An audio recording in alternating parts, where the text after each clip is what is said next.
What's up, you guys? It's your girl, Mika Chanel, back with another edition of Mika Chanel's Just Saying. Okay, right now I am here to just give you another girl list segment because last night, okay, stuff was just crazy. It was a crazy Sunday night, wasn't it, for TV's Bravo TV last night was just on fire. So, first of all, you guys know that Real Housewives of Atlanta came on last night. So I was live tweeting for the very first time. I never live tweeted before because normally I don't watch the shows in real time. I normally tape them and then watch them like that night or the next morning on my DVR. So I was live tweeting last night. That was a lot of fun. And like Twitter was like going so fast, but I was able to keep up with a lot of the things, right? So then fast forward to watch what happens live. Now I'm watching it, I'm getting a kick out of Vivica and Candy. I'm having a good Sunday night. I got my little wine, everything. Then all of a sudden, 50 Andy says that he's upset with 50 Cent he asks Vivica, what does she think about 50 Cent, believing that the gay stuff is ruining empires, ratings or whatever. And Vivica goes, that's like the pot calling the kettle black. I like to spit my wine out, okay? I was like, what? What the hell did she just say? Oh my God. And Andy's like, wait a minute, what? The pot calling so you're saying that what?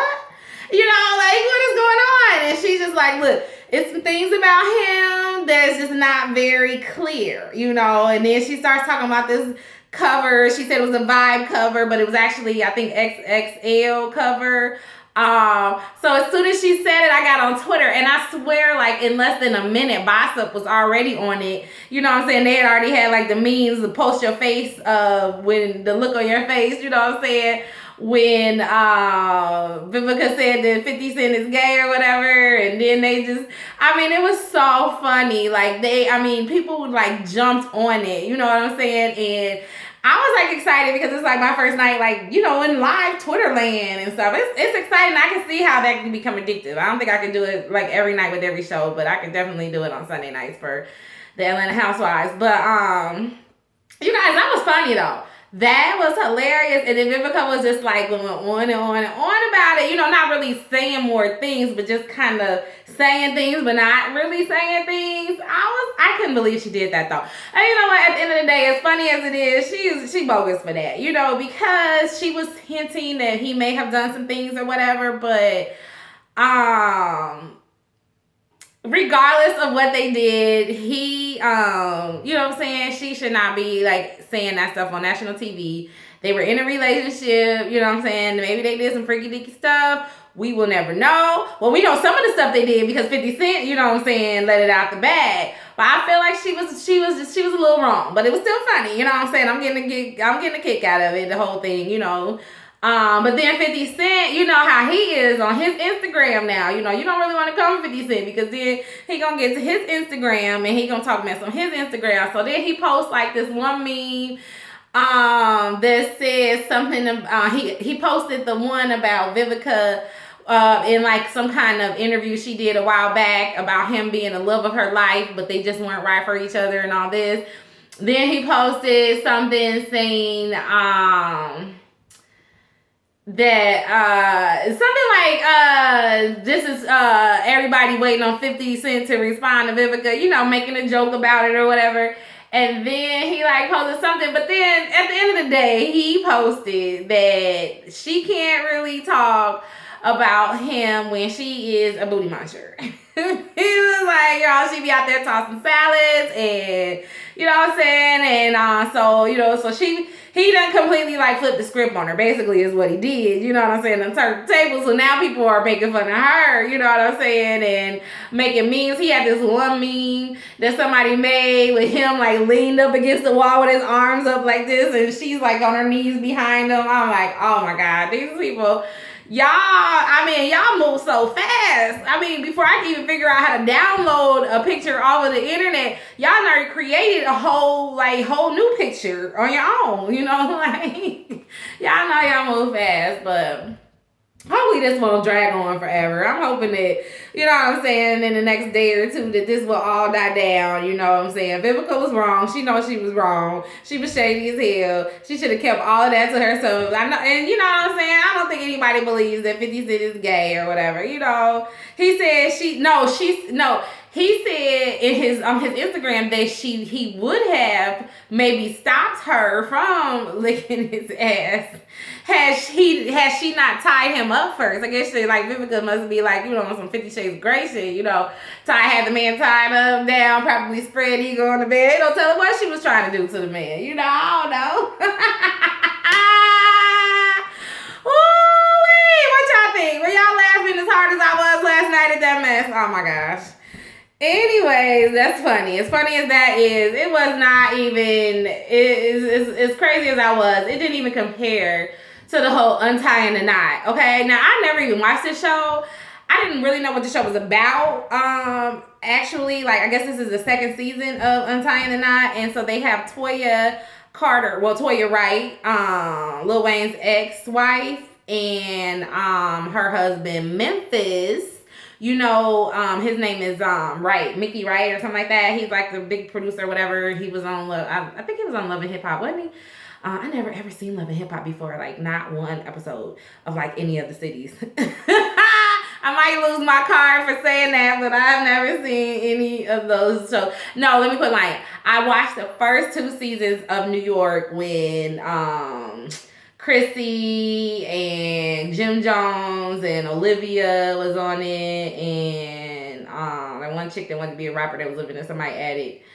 And then the next season, Old Girl Fabulous, his girlfriend was on there. I can't think of her name right now. Christina or something.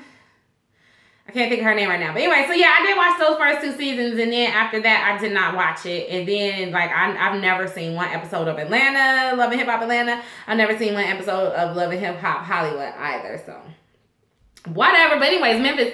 So yeah, so they're on Untying the Knot, and he is a straight up asshole. He is childish as hell, y'all. But see, the only thing I want to talk about tonight in this Girl What segment was the fact that he's sitting here talking about he want to take her rings because he done pay all this money for these rings, right? And then saying, you know, like she done helped him get this like watch collection and all this and all that. Now the watch collection appraise is okay, you know, they done brought appraisers in or whatever, but the rings, he claimed he paid like, I don't know, like 800,000, I don't know, like not 800,000, like somewhere around, I can't remember. Okay, so he said the one ring was like 80,000. He said one ring, because he had 3 rings. One ring was like 9, and another ring was like 10 or something. I don't know. But altogether, all 3 rings actually appraised for like less than $30,000. And the look on his face, the look on her face, I was just like, oh my God, embarrassing. Now, you know, he done went down to the pawn shop and bought them rings, y'all, or he got them off of the hype, you know what I'm saying? He went to his boy who, you know what I'm saying, be selling stolen jewelry that them hypes done stole from wherever they done stole it, and then he just got. Either he got or he lied about how much he paid for the rings. Oh my God, how embarrassing. But he was just a straight up asshole. And then he was they were talking about how she gives him 8 hall passes a year. What? Now that's a girl what? For real. Girl what? 8 hall passes a year, and then so he can do whatever he wants to do with whomever he wants to do it with on those 8 days a year, and she won't question him. And then the therapist or the divorce lawyer, whoever, she was like, so does she get the same treatment? And he was like, no, of course not. She's a woman. She's a girl. You know what I'm saying? Y'all don't get. It's different for me than it is for y'all or whatever. And you know, saying all this old sexist stuff. But you know what? At the end of the day, he's really childish. And that may be who, what's her name, K. Michelle was singing about in that song, Can't Raise a Man, because he acts like a boy. Because that's how he was acting on last night. He was acting like a little boy, like the little man that never grew up. You know what I'm saying? Like, I don't even see how she would even want to be married to him. You know what I'm saying? Because I've seen her, I watch her reality shows and stuff, and you know, she seems to be level-headed, you know, she seems to be, you know, just like down to earth, like wholesome type, you know what I'm saying, Southern girl. And he, I couldn't put up with him, but I don't know. I'm interested to see how this season goes along with that. I'm definitely interested in this show now that I know what it's about. So I might even just do like a separate blog about untying the knot. But tonight I just wanted to put it in my Girl What segment just because I watched it and I was like, my mouth was like a lot of the times during the show. So I was like, I gotta put it on here. Anyways, you guys, that's all I had. I just wanted to talk about, you know, those little couple of things just because it was funny as hell last night. Like, everything was funny. I'm like, I hope all my Sunday nights are like this because y'all know Sunday nights are dreadful and, you know, you have to get up and start your work week, you know, the next day. So it's nice to end the weekend on a funny note. You know what I'm saying? So thank you guys in Twitterland and thank you, Bravo, for entertaining me on a Sunday night, all right? Woo, 50 Cent. And y'all know 50 Cent is my crush, y'all. He is my guilty pleasure crush. I don't know what I'm trying to say, but he is that person, you know, like, he look like he can do some things, okay? That's all I'm gonna say, and I'm gonna leave it at that, you guys. And until next time, please stay real, stay safe, and stay tuned to Mika Chanel is just saying. Bye-bye.